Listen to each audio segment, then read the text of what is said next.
Good morning class. इससे back video में हमने चैप्टर पोलिनोमियल कंप्लीट कर लिया था। एनसीईआरटी और आरएस से भी हमने दोनों से कंप्लीट कर लिया। और मैंने आपको बैक वीडियो में बताया था कि first of all NCERT complete कर लेते हैं, क्योंकि तब तक आपका सिलेबस जो होगा वो डिसाइड हो जाएगा कि बैक वाला ही रहेगा कैसे रहेगा। फिर उसके अकॉर्डिंग आरएस से भी कंप्लीट कर लेंगे। ऐसे नहीं है कि आरएस नहीं करेंगे। तो नेक्स्ट चैप्टर स्टार्ट करेंगे, pair of linear equations in two variable. अब देखो फर्स्ट ऑफ ऑल इस चैप्टर को समझते हैं कि चैप्टर की जो नेम है उसमें क्या क्या वर्ड्स यूज हुए हैं। देखो क्या पेयर, पेयर का मतलब आपको पता है कि दो पेयर यूज करना है। पेयर मतलब कोई एक फर्स्ट वैल्यू है एक सेकंड वैल्यू है, उन दो को एक साथ यूज करना है। लीनियर मतलब, लीनियर मैंने आपको पोलिनोमियल में भी डिस्कस किया था कि लीनियर जिसकी डिग्री कितनी होगी, 1। डिग्री क्या है, हाईएस्ट पावर, जिसकी हाईएस्ट पावर क्या होगी, 1। इक्वेशन, अब देखो अगर मैंने सिंपल लिखा 2x+3 तो ये मेरे पास एक्सप्रेशन है, इसको हम इक्वेशन नहीं कहेंगे। इक्वेशन कब कहेंगे, जब हम इक्वल का साइन लगाएंगे। इक्वल का साइन लगा के मैं 2 लिखूँ या कुछ भी वैल्यू लिखूँ, इक्वेशन में ऑलवेज एक लेफ्ट हैंड साइड होगी और एक राइट हैंड साइड होगी। क्लियर। तो लीनियर इक्वेशंस मतलब अगर मैं लिखूँ ax + b = 0, पावर कितनी है, 1। पावर कितनी है, 1। डिग्री कितनी है, 1। और इक्वल का साइन भी हो जाए तो ये एक लीनियर इक्वेशन है। अब तो आगे क्या कहा है, इन टू वेरिएबल। वेरिएबल क्या यूज़ करने हैं, 2 वेरिएबल भी हमने बैक पोलिनोमियल में डिस्कस किए थे कि वेरिएबल क्या होंगे, जिनकी वैल्यू फिक्स होगी, सॉरी फिक्स नहीं होगी, A to Z तक कोई भी अल्फ़ाबेट हम यूज़ कर सकते हैं जिनकी वैल्यू क्या हो, नॉट फिक्स हो, एक्स वाई जेड या जो भी हमें यूज़ करना, कोई भी 2 वेरिएबल्स। तो pair of linear equation, pair use करना है कहीं का, लीनियर इक्वेशंस का। इक्वेशंस भी आपको डिफाइन होगा कि जिसमें लेफ्ट हैंड साइड और राइट हैंड साइड हो। लीनियर मतलब जिसकी डिग्री, हाईएस्ट डिग्री जितनी हो, 1। पेयर दो वैल्यू को यूज़ करेंगे। और इन 2 वेरिएबल, 2 वेरिएबल मतलब वेरिएबल जो हमें यूज़ करना है वो 2 वेरिएबल यूज़ करना है। क्लियर। अब अगर इसी जनरल फॉर्म लिखना चाहे लीनियर इक्वेशंस की, तो मैं जनरल फॉर्म लिख रहा हूँ। ऑलवेज हम उन्हीं से कंपेयर करेंगे, जैसे a1x + b1y = c1, a2x b2y = c2। तो ये हमारे पास फर्स्ट इक्वेशन होगी और ये हमारे पास सेकंड इक्वेशन होगी। वेरिएबल देखो चेक करें, वेरिएबल हमने क्या क्या यूज़ की, x और y। तो a1 क्या होगा, फर्स्ट इक्वेशन में x का कोफिशिएंट, b1 क्या होगा, फर्स्ट इक्वेशन में y का कोफिशिएंट, और c1 constant term. In second term a2 is coefficient of x और b2 is coefficient of y in second equation, और c2 is second constant term in second equation. Clear. तो इस type से ये values होगी, ये general representation है। अब इनको हम c को हम अगर इधर लाएंगे तो नेगेटिव हो जाएगा, या उधर ले जाए, या इधर नेगेटिव पॉजिटिव यूज कर लो, इधर नेगेटिव बना ले, जिस टाइप से आप यूज करना चाहो। सबसे पहले जनरली हमें इस फॉर्म में लिखेंगे a1x + b1y, या +c1 = 0 लिख सकते हैं, -c1 = 0। वो क्वेश्चन बस हमें a1 b1 c1 ये डिफाइन कराने के लिए है कि वैल्यू a1 क्या है, b1 क्या है, c1 क्या है, इस टाइप से। अब अगर मैं एक एग्जांपल के थ्रू समझूं, हमने बैक क्लासेस में भी ये सीखा होगा कि सीखा था कि एक वैल्यू टेबल बना के उनको ग्राफिकली रिप्रेजेंट करते थे या उनके सॉल्यूशन निकालते थे। जैसे मैं अगर जनरल एग्जांपल ले लूँ, 2x + 3y = 3 यूज कर 3 यूज कर, तो हम वैल्यू टेबल बना देते इस टाइप से। यहाँ पे लिखे थे x और y, हम लेट कर देते कि x = 0, x की 0 रख लिया, 1 रख लिया, कोई भी वैल्यू रख ली। तो जैसे x की पोजीशन पे हमने क्या रखा, 0 + 3y = 3, तो ये टर्म तो 0 बन गई। 3y = 3, तो y की वैल्यू यहाँ पे क्या आ गई, 1। तो y की वैल्यू 1 आ गई। ऐसे फिर x की वैल्यू कुछ और रखते थे, कैसे x की वैल्यू 1 रख ली, जब यहाँ 1 रखेंगे तो 2 इधर मूव करेगा 1, तो y की वैल्यू क्या आएगी, 1/3। इस टाइप से वैल्यू निकालते थे और फिर उनको ग्राफिकली रिप्रेजेंट कर लेते थे कि हमारे पास एक्सिस होती थी, ये एक्स एक्सिस, ये वाई एक्सिस, तो इन पे इन पॉइंट्स को प्लॉट कर लेते थे। और हम ये भी बोल सकते थे कि जो ये वैल्यू आ रही थी ये क्या थे, इनके सॉल्यूशन से, ये इनके क्या थे, सॉल्यूशन से। तो इस टाइप से हम सॉल्यूशन निकालते थे। क्लियर। अब ये हमारे पास यही कॉन्सेप्ट यहाँ पे यूज़ होंगे, बट इनका कुछ एक्स्ट्रा लेवल भी यूज़ होगा। तो फर्स्ट एक्सरसाइज में तो हम ये बेसिक कॉन्सेप्ट यूज़ होंगे कि कोई भी स्टेटमेंट दे रखी होगी, उस स्टेटमेंट के हेल्प से हमें first of all algebraic expression बनानी पड़ेगी, कैसी, लीनियर इक्वेशंस, एल्जेब्रिक इक्वेशंस बनाएंगे और फिर उनको ग्राफिकली क्या करेंगे, रिप्रेजेंट करेंगे। ग्राफिकली क्या करेंगे, रिप्रेजेंट। तो ग्राफिकली रिप्रेजेंट करने से पहले मैं आपको कुछ ग्राफिकल के लिए कुछ वैल्यू बता देता हूँ, आपको याद भी होगी, अगर नहीं रिवाइज है तो आपको जो नहीं पता होगा तो आपको पता चल जाएगा उन चीज़ों के बारे में। तो चेक करेंगे ग्राफिकली कुछ वैल्यूज रिप्रेजेंट करते हैं।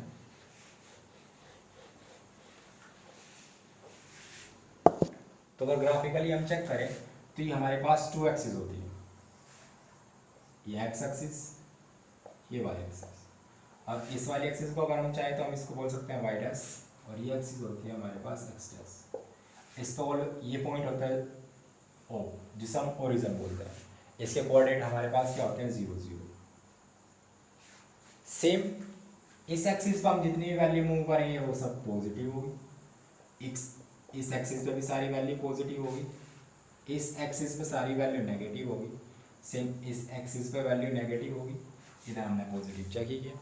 अब जैसे मे भी हमें 2.5 या 0.2, जिसे हमने लिखा 2 और 5 है, तो ऑलवेज ये भी आपको ध्यान रखना है, जो फर्स्ट वाली वैल्यू होगी वो एक्स को रिप्रेजेंट करेगी और ये वाली वैल्यू वाई को, या हम कैपिटल एक्स और स्मॉल एक्स भी यूज़ कर सकते हैं। ये ऑलवेज एक्स को डिनोट करेगी और सेकंड वाली वैल्यू वाई को डिनोट करेगी। अगर हमें 0.2 और 5 लोकेट करना है तो इस टाइप से बार्स होगी 1 2, तो ये 2 है और 5 होगा इधर 1 2 3 4 5, तो हम इन्हें इस टाइप से मीट करेंगे। तो ये वाला जो पॉइंट होगा, ये पॉइंट होगा 2 5। तो इस टाइप से इन पॉइंट्स को हम ड्रॉ करेंगे ग्राफिकली पेपर में और उसके बाद उन मीट्स कर लेंगे तो हमारे पास लाइंस ड्रॉ हो जाएगी। क्लियर। अब देखेंगे क्वेश्चन में सीखेंगे इनको। ये तो मैंने आपको एक रफली आइडिया दिया, बस आपको ये ध्यान रखना है इस एक्सिस पे पॉजिटिव वैल्यू, इधर भी पॉजिटिव, इधर नेगेटिव और इधर नेगेटिव, ये ध्यान रखना है। क्लियर। और ये ओरिजिन होगा, यहाँ 0 0 से स्टार्ट होगा। क्लियर। अब क्वेश्चन स्टार्ट करेंगे एक्सरसाइज 3.1। आप भी एक बार क्वेश्चन रीड करें फिर मैं एक्सप्लेन करूँगा क्वेश्चन को। तो चेक करें क्वेश्चन में क्या कहा है, तो चेक करेंगे।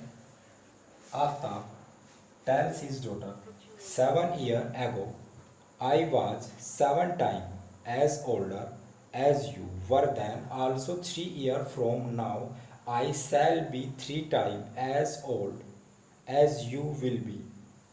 Represent these situations algebraic and graphically. तो क्वेश्चन में क्या कहा है, हमारे पास एक स्टेटमेंट दे रखी है, स्टेटमेंट दी है।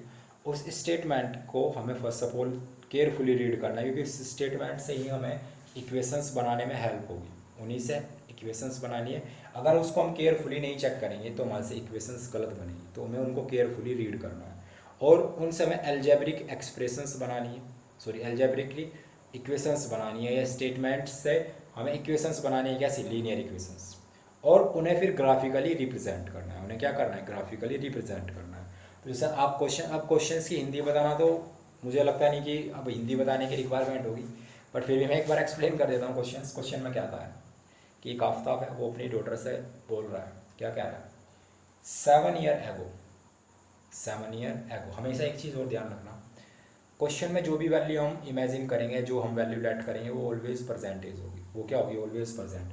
अगर हम पास में जा रहे हैं तो एज में सबस्टैक होगी, और अगर फ्यूचर में जा रहे हैं तो वैल्यू ऐड होगी। जैसे आप सिंपल इमेजिन करें कि आपकी जो परसेंटेज है, फिलहाल जो भी परसेंटेज है वो आपकी मे बी 20 ईयर है, 20 ईयर है। तो अब से 2 ईयर बैक जाने लगे, बैक पास में जाने लगे, अब से 2 ईयर बैक आपकी एज कितनी होगी, 18 ईयर। 2 सब्सट्रैक्ट कर देंगे, और 2 ईयर फ्यूचर में मूव करेंगे तो आपकी एज कितनी होगी, 22। तो इस टाइप से अगर पास में जाएंगे तो वैल्यू सब्सट्रैक्ट हो रही होगी एज में जो हमने लेट की थी, और ऑलवेज बताया जो हम लेट करेंगे वो परसेंटेज होगी, और अगर फ्यूचर में मूव करना है तो वैल्यू ऐड होगी। क्लियर। तब यही कह रहा है कि 7 ईयर एगो मतलब बैक जाना, 7 ईयर बैक जाएंगे। अब आफ्ताब और डॉटर है, आफ्ताब है और डॉटर है। अब देखो लीनियर इक्वेशन 2 वेरिएबल पढ़ रहे हैं, तो दोनों को कुछ भी लेट कर सकते हैं। आफ्ताब को एक्स लेट कर ले, डॉटर की एज वाई लेट कर ले, जो आपको ईजी लगे वो आप लेट कर ले। तो क्वेश्चन नंबर एक्सरसाइज 3.1, क्योंकि 2 वेरिएबल पढ़ रहे हैं, वेरिएबल हमें 2 यूज़ कर रहे हैं। फर्स्ट क्वेश्चन, हमेशा लेट करनी है कुछ भी, और जो वैल्यू लेट करेंगे उसके ऊपर मेजर करेंगे कि हमने लेट क्या किया है। तो लेट कर लेते हैं, लेट क्या क्या पर्सन है, फर्स्ट ऑफ ऑल चेक करेंगे आफ्ताब एंड हिज डॉटर। तो first of all Aftab, let कर लेते हैं आफ्ताब इज इक्वल टू, हमने लेट कर ली x, let Aftab is equal to and his daughter is मान लेते हैं वाई, लेट कर लेते हैं वाई। तो हिज डॉटर एंड आफ्ताब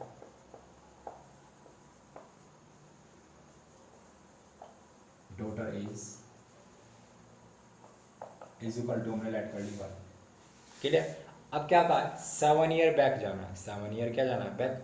तो 7 ईयर बैक जाने का मतलब क्या है, आफ्ताब की एज में भी 7 सबस्ट्रैक्ट होंगे और उसकी डॉटर की एज में भी 7 का क्या होगा, सबस्ट्रैक्ट होंगे।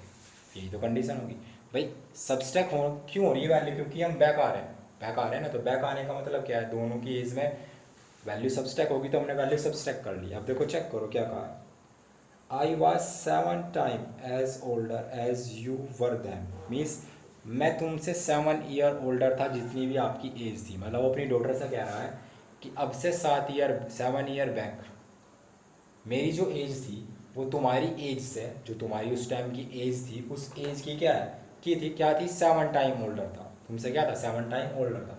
अब देखो ओल्डर ऐसे से इमेजिन करो कि क्वेश्चन में आपकी एज में भी 10 है, तो आफ्ताब की अगर उसकी डॉटर की एज 7 थी, तो सॉरी 10 थी, तो उसके फादर की एज 7 थी, 7 टाइम थी। तो उसका मतलब ये वैल्यू ग्रेटर थी, स्मॉलर थी, इस टाइप से थी वैल्यू। अब ये वैल्यू थी आफ्ताब के लिए, तो ये दो वैल्यू है, एक आफ्ताब है एक इसकी डॉटर है। अब आफ्ताब 7 ईयर ओल्डर था, अब आफ्ताब क्या था, 7 ईयर ओल्डर। अब वैल्यू मुझे इक्वल बनानी है, बट अभी ये कंडीशन इस टाइप से दे रखी है कि ये 7 टाइम ओल्डर है, ओल्डर तो ये 7 टाइम ग्रेटर है।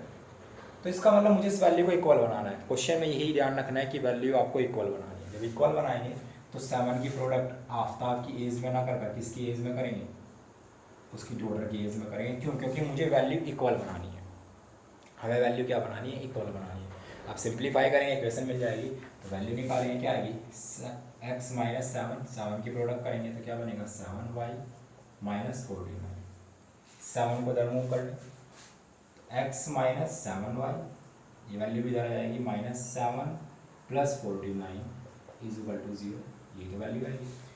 49 में से 7 सब्सट्रैक्ट कर ले तो वैल्यू कितनी आएगी 42, x minus 7y plus 42 is equal to 0। ये हमारे पास फर्स्ट इक्वेशन आ गई, हम राइट कर लेंगे इक्वेशन फर्स्ट। ये भी फर्स्ट इक्वेशन निकली है, तो इस टाइप से फर्स्ट इक्वेशन निकली, क्लियर, क्योंकि बैक के लिए जा रहा था। अब नेक्स्ट चेक करेंगे 3 ईयर फ्रॉम नाउ, अब 3 ईयर फ्यूचर में मूव करना है, तो ये तो फर्स्ट इक्वेशन होगी, इसको मैं यहाँ पे साइड में लिख लेता हूँ, x minus 7y plus 42 is equal to 0, ये इक्वेशन फर्स्ट है। क्वेश्चन में देखो ये ध्यान रखना है, इक्वल बनानी है वैल्यू, इक्वल बनाने के लिए तो प्रोडक्ट हम डॉटर के एज में करेंगे, क्योंकि हमें वो इक्वल बनानी है, क्लियर।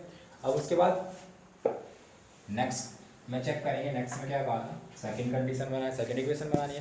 तो सेकंड इक्वेशन के लिए या कंडीशन कही है 3 ईयर फ्रॉम नाउ। अब 3 ईयर फ्रॉम नाउ तो आफ्ताब की एज में भी 3 का इंक्रीमेंट होगा और उसकी डॉटर की एज में भी क्या होगा 3 का इंक्रीमेंट होगा, क्लियर।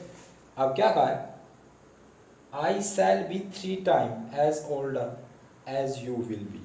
अब क्या कह रहा है, मैं कितना टाइम ग्रे ओल्डर था, 3 टाइम, आफ्ताब 3 टाइम ओल्डर, तो फिर से 3 की प्रोडक्ट इसमें करेंगे डॉटर की एज में, क्योंकि डॉटर को इक्वल बनाना है। तो फिर वैल्यू क्या बनेगी, x प्लस 3 की प्रोडक्ट होगी 3y प्लस 9, ये वैल्यू इधर आ जाएगी, x minus 3y plus 3 minus 9 is equal to 0, x minus 3y minus 6 is equal to 0, equation second. तो हमने इक्वेशन फर्स्ट और इक्वेशन सेकंड निकाल ली, तो एक आंसर तो हमारे पास आ गया कि उसने क्या कहा था कि जो स्टेटमेंट थी, सिचुएशन थी, उस सिचुएशंस को अलजेब्रिक रिप्रेजेंट करा था, तो हमने इसको भी रिप्रेजेंट कर लिया, x minus 3y minus 6 is equal to 0, ये इक्वेशन सेकंड हो गई, क्लियर। अब इन इक्वेशंस को हमें क्या करना है, ग्राफिकली रिप्रेजेंट करना है। तो ग्राफिकली रिप्रेजेंट करने के लिए हमें पॉइंट चाहिए, तो मिनिमम हम 3 पॉइंट्स निकालेंगे। मिनिमम हम क्या करेंगे 3 पॉइंट्स, से बाकी चीज़ें मैं रफ कर रहा हूँ।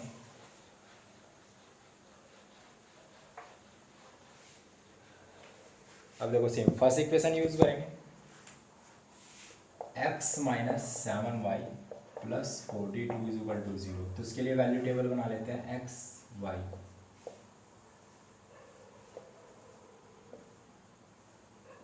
तीन वैल्यू निकालेंगे। अब देखो सेम वैल्यू निकालनी है।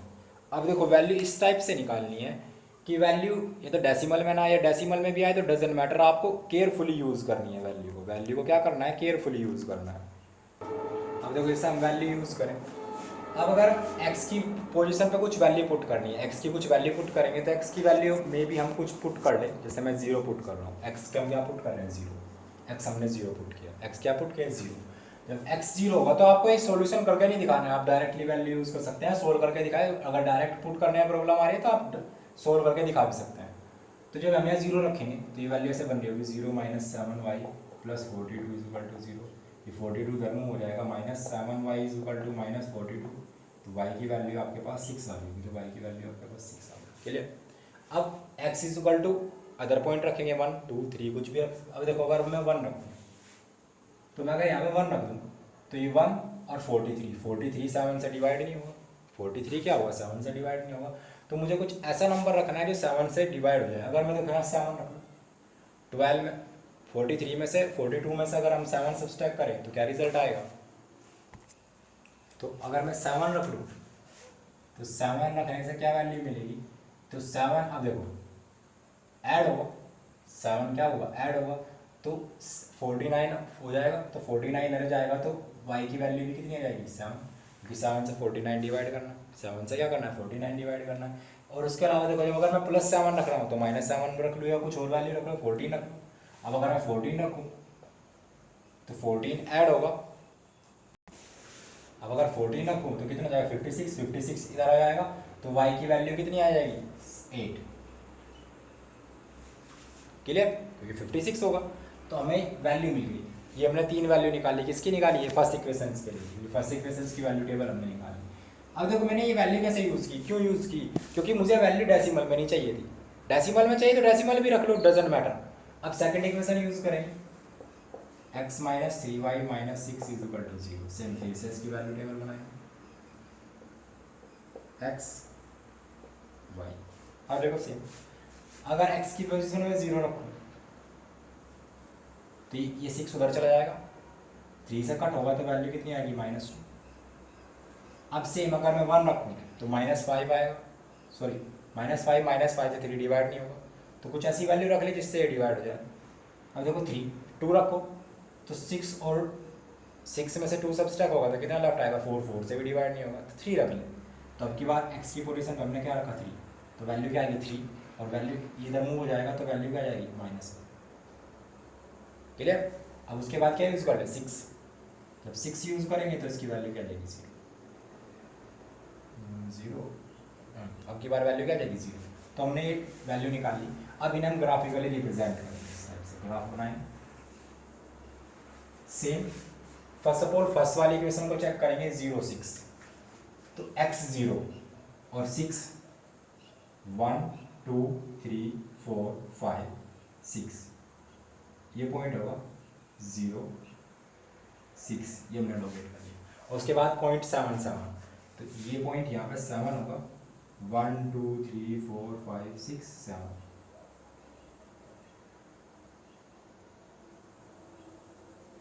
ये पॉइंट आएगा। क्लियर, 7 7। अब फिर कितना 8 14, 8 एंड 14, तो 14 7 8 9 10 11 12 13 14, और 8 यहाँ पर जाएगा, तो ये कुछ यहाँ पर आएगा।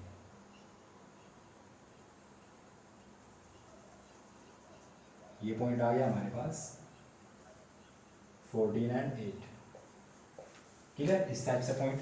अब इन्हें क्या करेंगे, स्केल से इन्हें ऐसे मीट कर लेंगे, स्केल की हेल्प से मीट कर लेंगे। तो ये लाइन हमारे पास आ गई x - 7y plus 42 is equal to 0। ये फर्स्ट लाइन हमने लोकेट कर ली। अब सेकंड लाइन के लिए चेक करेंगे x 0 और -2, तो -2 y पे है -2, तो y ये वाला -2 होगा, तो 1 - 2, तो ये वाला पॉइंट होगा 0 - 2।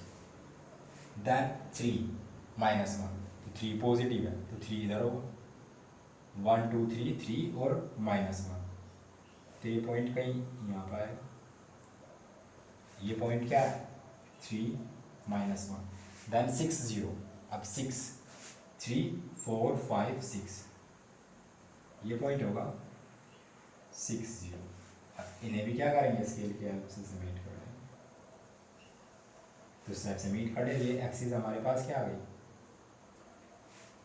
x - 3y - 6 = 0। तो इस टाइप से आपको फर्स्ट ऑफ ऑल इक्वेशन से क्या करना है, स्टेटमेंट को से इक्वेशन बनानी है, अलजेब्रिक एक्सप्रेशन बनानी है और फिर उन्हें सोल्व करना है। क्लियर? सोल्व करके आप इस टाइप से वैल्यू टेबल बनाएंगे, वैल्यू टेबल से मिनिमम 3 पॉइंट्स निकालने हैं, उन 3 पॉइंट्स को ग्राफ पर लोकेट करेंगे और उन्हें मीट कर लेंगे, तो फिर उन लाइन्स को लिख देंगे कि ये वाली लाइन है और ये वाली लाइन है। क्लियर है? उस टाइप से लिखेंगे। इसके बाद आप इसके पास सेकेंड क्वेश्चन बचते हैं, 2 और 3 क्वेश्चन। तो सेकेंड और थर्ड क्वेश्चन ये आपको सेल्फ ट्राई करना है, डू योर सेल्फ पढ़ना है, इक्वेशन बनानी है। अगर किसी इक्वेशंस में प्रॉब्लम आती है, कोई इक्वेशन नहीं बनती है, तो आप कमेंट सेक्शन में कमेंट कर सकते हैं, उसको इक्वेशन मैं नेक्स्ट वीडियो में आपको बनवा दूंगा, वरना हम नेक्स्ट पे मूव करेंगे। अगर आपका कोई डाउट नहीं आता है तो इक्वेशन बनाने की ट्राई करनी है, बनती है तो बेटर है, नहीं बनेगी तो मैं नेक्स्ट वीडियो में डिस्कस कर दूँगा। क्लियर? तो आज यहीं तक रखते हैं, मिलते हैं नेक्स्ट वीडियो में नेक्स्ट क्वेश्चन के साथ, तब तक के लिए बाय बाय।